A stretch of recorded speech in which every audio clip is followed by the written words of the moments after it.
जीजी द्वार खोलो। जी हमने खोल जीजी पीड़ा हो रही है भाभी। उसकी पीड़ा है तो देखिए जल्दी। द्वार खोलिए जशोदा जी, बस अब बहुत हो गो। हमने कान्हा की चुगली लगाई थी ना, अब हम ही शिकायत वापस ले रही है।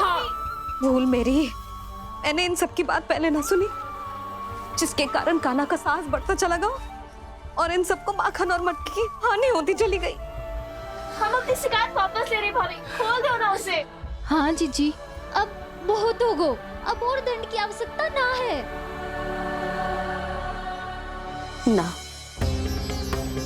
मेरे कान्हा के कारण इन सबको जो हानि सहनी पड़ी है, मैं उसकी भरपाई करूंगी। कम से कम कुछ देर के लिए तो मैया का ध्यान भटका और मेरे दंड के कारण वो स्वयं को कष्ट नहीं देगी।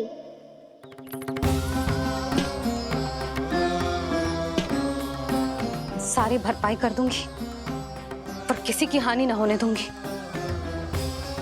कोई रिक्त हाथ ना जाएगा आज। जशोदा जी, द्वार खोलिए जशोदा जी, बस अब बहुत हो गो। हमने कान्हा की चुगली लगाई थी ना, अब हम ही शिकायत वापस ले रही है। हम अपनी शिकायत वापस ले रहे भाभी, खोल दो ना उसे। हाँ जीजी, अब बहुत हो गो, अब और दंड की आवश्यकता ना है। भाभी बस कर दो, अब खोल दो कान्हा को। जीजी, जीजी द्वार खोलो। जीजी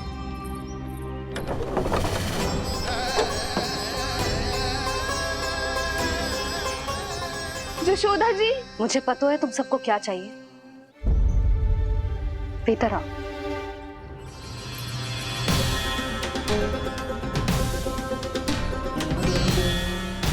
जी जसोदा कर क्या रही है?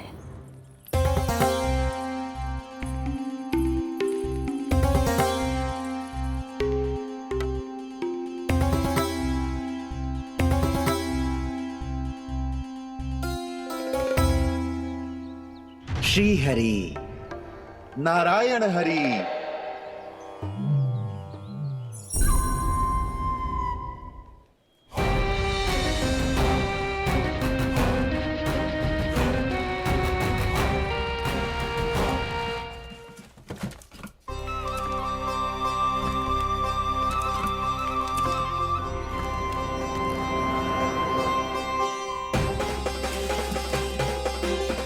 ये कैसा खेल रच रहे हैं प्रभु?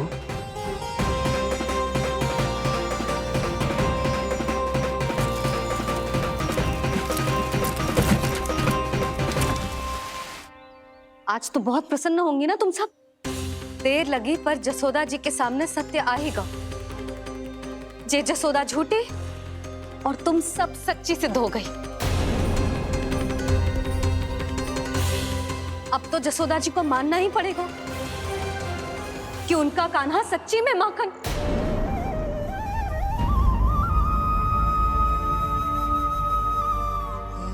तुम सबके मन में क्या है भली भांति जानती हूं मैं। बहुत हानि की है ना तुम सबके कान्हा ने, जे रही उसकी भरपाई। बस अब तुम सब मुझे और मेरे कान्हा को क्षमा कर देना।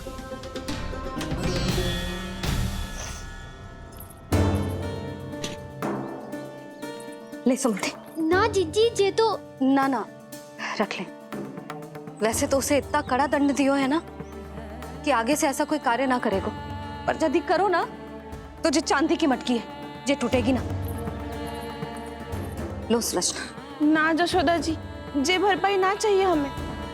हम तो बस इतना चाहते हैं कि आप जाओ और कान्हा को खोल दो। ले, अरे ले। ना भाभी, हमें ये सब ना चाहिए।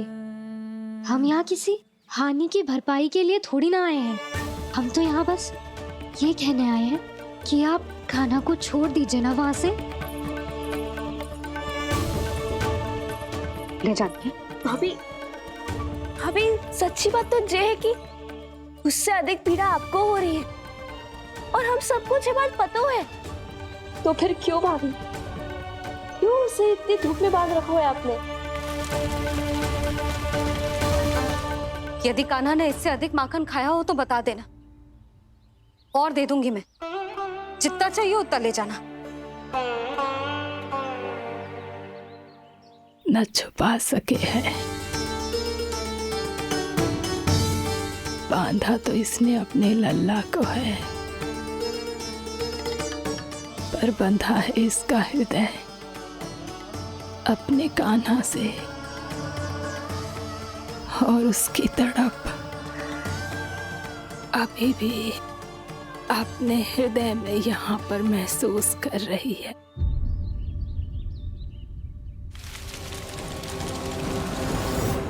कितना सारा भार ढो रहे हैं, फिर भी कितनी सरलता से चल रहे हैं।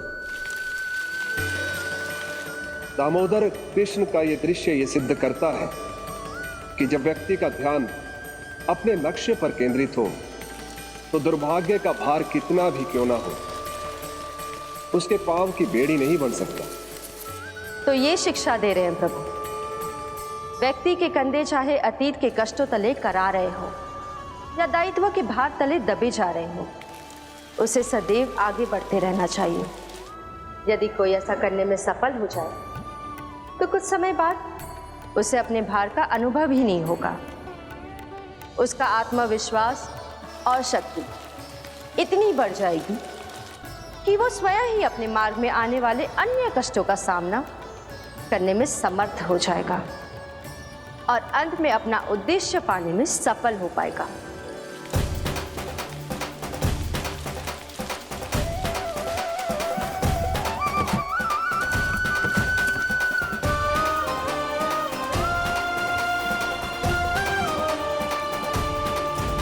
बस कर जशोदा, तुझे क्या लगता है कि हमें ना पता है कि तू क्या चाहती है? तू चाहती है कि अभी दौड़ के जाए और उसे खोल दे, तो क्यों रोक रही है अपने आप को? हाँ जशोदा जी, आप ना चाहोगी तो मैं स्वयं जाके खोल दूंगी ना, मैंने बांधा है ना, तो मैं ही खोलूंगी।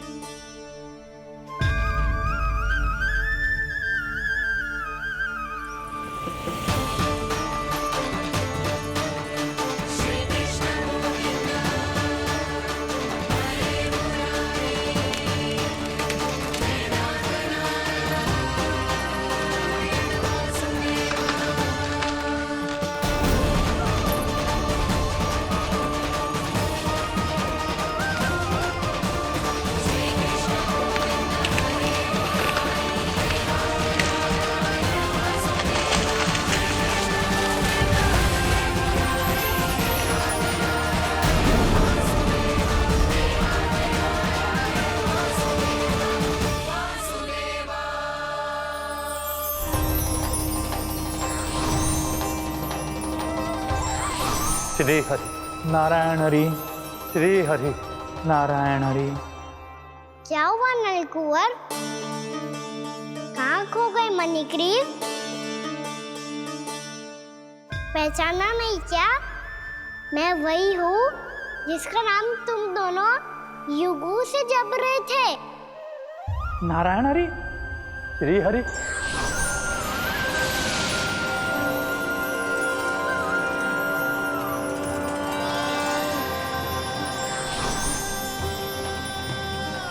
प्रभु वसुदेव सुतं देवं वंशचाणूरमर्दनम्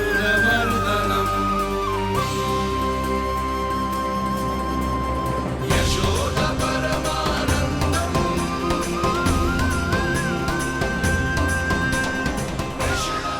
प्रभु, आपने हम पापी भाइयों को दर्शन देकर हमारा उद्धार कर दिया। प्रभु, हम हैं तो श्री कुबेर देव के पुत्र, किंतु हम इतने सौभाग्य के योग्य नहीं हैं। हमसे घोर पाप हुआ था प्रभु। अद्भुत अद्भुत आनंद है इस वारुणी में। लो तुम लो ना। श्री हरि नारायण हरि, श्री हरि नारायण हरि। क्या हुआ? तुम रोक रुक क्यों गए? लगता है इन्हें आनंद चखाना पड़ेगा नलकुंवर। कुबेर के पुत्र हैं हम, ये जो भी हो हमें क्या। श्री हरि नारायण हरि, नारायण हरे, श्री हरे नारायण हरे। नलकुबर, मणिग्रीव, बुद्धि भ्रष्ट हो गई है क्या?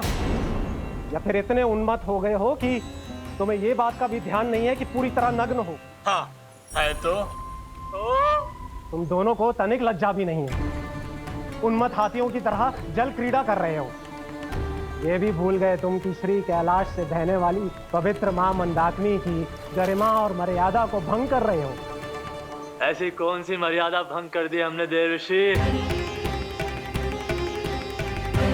तो आप चाहते हैं कि हम लज्जित हो, पर किस लिए देव ऋषि? केवल इसलिए कि हमें सुंदर और बलिष्ठ धन प्राप्त हुआ है, या फिर इसलिए कि हमारे पास अथाह धन है, सुख सुविधा का साधन है, जिससे आप वंचित हैं देव ऋषि? इन तामसिक विचारों पर और इस दुष्कृत्य पर लज्जा आनी चाहिए तुम दोनों को। लज्जा आनी चाहिए अपने अभिमान पर। तुम दोनों का जन्म कुबेर के वंश में इसलिए नहीं हुआ कि अपना जीवन मदिरा और भोग विलास में व्यर्थ कर दो। यदि तुम्हें इस जीवन का सौभाग्य मिला है तो इसलिए ताकि तुम कुछ परोपकार कर पाओ, समाज का, विश्व का कल्याण कर पाओ। अरे देव ऋषि, हम कल्याणी तो कर रहे हैं यहाँ पे। इन स्त्रियों का, इस मदिरा का और इस जीवन का को विश्व कल्याण के लिए अर्पित करते हैं। अब हम आपको कैसे समझाएं देव ऋषि कि हम वृक्ष नहीं हैं? तो आज से अगले 100 देव वर्षों तक तुम दोनों वृक्ष बनकर ही जियोगे। ताकि इस अवधि में तुम श्री नारायण की कृपा से अपने वातावरण के प्रति सम्मान प्रकट करना सीख पाओ। ये मेरा श्राप है तुम्हें, ये मेरा श्राप है तुम्हें, मेरा श्राप है तुम्हें। देवर्षि, देवर्षि, देवर्षि, क्षमा करें देवर्षि। श्री हरे नारायण हरे, श्री हरे नारायण हरे। कृपा श्री हरि नारायण श्री हरि, कृपा श्री हरि नारायण श्री हरि। हमने तो देव ऋषि नारद का अपमान किया था। हम तो इस योग्य भी नहीं थे प्रभु कि हमें आपके साक्षात दर्शन के सुयोग्य मिले। प्रभु, आपकी लीला, आपका बचपन, आपका हंसना, रोना, रूठना, आपकी नन्हे नन्हे पाँव का पहला पग रखना, आपके श्री मुख से पहला स्वर सुनना, हम इन सबके सौभाग्य प्राप्त हुआ प्रभु। हम तो इसके अधिकारी भी नहीं थे। हमसे घोर पाप हुआ था, देव ऋषि नारद के श्राप के योग्य थे। फिर हमने ऐसे कौन से पुण्य के कर्म किए थे जो ये सौभाग्य प्राप्त हुआ प्रभु? अविश्वसनीय है पर सत्य है। श्राप के रूप में एक सोचा समझा आशीर्वाद ही था ये, ताकि तुम दोनों उन विकारों से मुक्त हो पाओ जिनके उन्माद में तुम खो गए थे। एक बार सूर्य से साक्षात्कार हो जाए तो फिर किसी की आंखों में अंधकार वास नहीं कर सकता। ठीक उसी प्रकार जब किसी को ऐसे सद्भक्त से मिलने का सौभाग्य प्राप्त हो जाए जो अपने आराध्य के प्रति पूरी तरह समर्पित हो, तो फिर वो भाग्यशाली सांसारिक वस्तुओं के आकर्षण से या किसी भी प्रकार के अन्य विकारों से ग्रस्त नहीं रह सकता। तुम दोनों भी मुनि नारद के आशीर्वाद के कारण अपने सभी विकारों से मुक्त हो चुके हो। अब तुम स्वर्गलोक लौट सकते हो। नहीं श्री हरि, हम यही रहना चाहते हैं गोकुल में, आपकी भक्ति की छत्र छाया में प्रभु। पर शीघ्र ही मैं सेम्बिया नहीं रहूंगा, इसीलिए अब तुम भी जाओ और अपने कर्तव्यों का पालन करो।